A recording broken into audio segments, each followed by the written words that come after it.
আমার স্বামী বলতেছে আমার সে চেহারা দেখতে চায় না। আর এখানে সংসার সম্ভব? আমার অপরাধটা কোথায়? তারা আমাকে হুমকি দিচ্ছে, সংসারের ভয় দেখাচ্ছে। আমার স্বামী আমাকে হুমকি দিচ্ছে যে তুই আমি সুস্থ হয়ে নেই আগে। তার মানে কি সে আমাকে লাইফ রিস্ক দেখাচ্ছে? তোর এখন বউগিরি ফালাইতে হবে, জীবন বাঁচতেছে না আমার, তুই এখন বউগিরি ফালাইতেছিস। আপনারা আইনি স্টেপ নেন ভাই। আমার শ্বশুর বাড়ির সবাই আসছে, আমার শ্বশুর ওখানে প্রেজেন্ট কথা বলতেছে, আমার স্বামী বলতেছে আমার সে চেহারা দেখতে চায় না। আর এখানে সংসার সম্ভব? আমার অপরাধটা কোথায়? আপনারা আসছেন, আমি সত্যিটা বলছি। আপনারা আসছেন, আমি সত্যিটাও রিভিল করছি, এটা আমার অপরাধ। তারা আমাকে হুমকি দিচ্ছে, সংসারের ভয় দেখাচ্ছে। আমার স্বামী আমাকে হুমকি দিচ্ছে যে তুই আমি সুস্থ হয়ে নেই আগে। তার মানে কি সে আমাকে লাইফ রিস্ক দেখাচ্ছে? শোনেন, ওনার যে এই যে রিসেন্ট 17 তারিখে যে ইনসিডেন্টটা হয়েছে, এখন কেন হয়েছে এটা তো আমি বলতে পারবো না ভাইয়া। আমার হাজব্যান্ড আমাকে বলেছে আমি যেন কোনো সিন ক্রিয়েট না করি, আমি যেন আপনাদের সাথে কোনো সত্যতা স্বীকার না করি।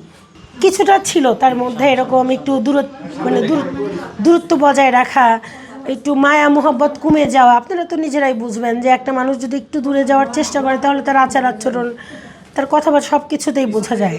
উনি বাসা থেকে বের হয়েছেন গত রবিবার সকাল 11টায়। আমি বললামই তো, আমি হালকা পাতলা জেনেছি, মানে শুভাকাঙ্ক্ষী মারফত জেনেছি যে আমার হাজব্যান্ডের অন্য কোথাও হয়তো একটু কথাবার্তা চলে, কিন্তু এটা যে এত দূর আপনারা প্রকাশ করবেন এত দূর আমার জানা ছিল। আমি হাজব্যান্ডকে বলেছি, আমার বাচ্চাদের দেখিয়ে বলেছি, তাকে অনুরোধ করেছি যে এরকম কিছু যদি থাকে তো আপনি ওখান থেকে ফিরে আসেন, বাট উনি আমার কথা রাখেননি। আইনি পদক্ষেপ আমি আপনাদের মাধ্যমে নিতে চাই। আপনারা আইনের জানাবেন যে আমার পরিবার, তার পরিবার থেকে আমার প্রতি তারা কতটুকু মানে বিরূপ প্রভাব ফেলছে, আমাকে মানে কতটুকু তারা শাসাচ্ছে। আপনারা নিজেরাই শুনেছেন, নিজেরা দেখেছেন। আমি আপনাদের মাধ্যমে আইনি ব্যবস্থা চাচ্ছি। ওই মহিলার কোনো ফ্যামিলির সাথে আমার না কোনো কথা হয়নি। না, ওনার সাথে আমার সেভাবে পরিচয় না। আমি মানে ব্যক্তিগত মারফত ওনার সাথে আমি মানে একটু যোগাযোগ করি, মানে যাতে করে উনি আমার সংসারের ভিতরে ইন্ডিকেট না হন।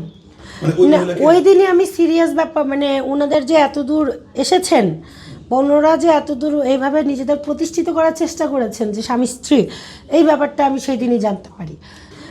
আমি ওনাকে রাতে কন্ট্যাক্ট করার চেষ্টা করেছি, উনি আমার কোনো কন্ট্যাক্টের রেসপন্স দেননি। তো আমি স্বাভাবিকতই, কারণ উনি বাইরে গেলে আমার সাথে খুব একটা কন্ট্যাক্ট করেন না, আমি স্বাভাবিকতই মনে করেছি যে তার অফিসিয়াল কোনো কাজ আছে, উনি বাইরে আছেন, আমি এই জন্য তাকে দ্বিতীয়বার কোনো নকটক দিইনি। এখন আমি সকালবেলা ঘুম থেকে উঠে যখন এটা জানতে পেরেছি যে ইনি তো আমার হাজব্যান্ড, হ্যাঁ ইনি তো আমার হাজব্যান্ড, আমি ওনাকে দেখেছি। তো উনি পরে আমি আমার প্রতিবেশীর সাথে শেয়ার করি, প্রতিবেশী তখন শিওর হয়, আমরা সবাই শিওর হই, এবং আমি কালকেই ওনাকে হসপিটালে দেখতে পাই। পরে ওনার সাথে আমার কথা হয়। উনি আমার কোনো আত্মীয় নন, ওনার সাথে আমার কোনো পারিবারিক সম্পর্ক নেই, তবে ওনাকে আমি দেখেছি এবং ওনার সাথে আমি দু একবার কথা বলেছি যে উনি যেন আমার ফাংশনের মধ্যে ইনভলভ না হন, ওনাকে আমি রিকোয়েস্ট করেছি। কোন পারপাসে আসলে তার সাথে আপনার কথা হয়েছিল? কোন পারপাসে? আমার হাজব্যান্ডের কলিগ হিসাব। আপনার হাজবেন্ডের কলিগ? হ্যাঁ, এই কোথায় কাজ করে? আমার হাজব্যান্ড এনরুট ইন্টারন্যাশনালে জব করেন। আচ্ছা, তো ওনার কলিগ ছিল ওই মেয়েটা? আমি এই হিসাবেই জানতাম, এখন সত্যি কিনা এটা আমি জানি না। এখন যদি কেউ এসে নিজেকে মানে প্রতিষ্ঠিত করার চেষ্টা করে, এখন অপোজিট পার্টি থাকলে তো সে না করবেই। মানে প্রতিষ্ঠিত করার চেষ্টা করতে বলতে ওই মেয়ে কি তার স্ত্রী হিসেবে প্রতিষ্ঠিত করতে? না, আমি দেখেছি আমার হাজব্যান্ডের সাথে একটু বাকবিতণ্ড করতে, কিন্তু মেইন রিজন কী ছিল এটা আমি জানি না। হ্যাঁ, আমার দুটো বাচ্চা আছে, মেয়ে বাচ্চা, আর আমার হাজব্যান্ডের আমার বিয়ে 2016 সালে হয়েছে, আগস্টের 20 তারিখ। ওই মেয়ের সাথে কি আপনার হাজবেন্ডের বিয়ে হয়েছিল নাকি শুধু? না, ওই মেয়ের সাথে আমার হাজব্যান্ডের বিয়ে হয়নি। বিয়ে হয়নি এই ব্যাপারে আপনি নিশ্চিত? জিজ্ঞেস করুন। হ্যাঁ, নিশ্চিত।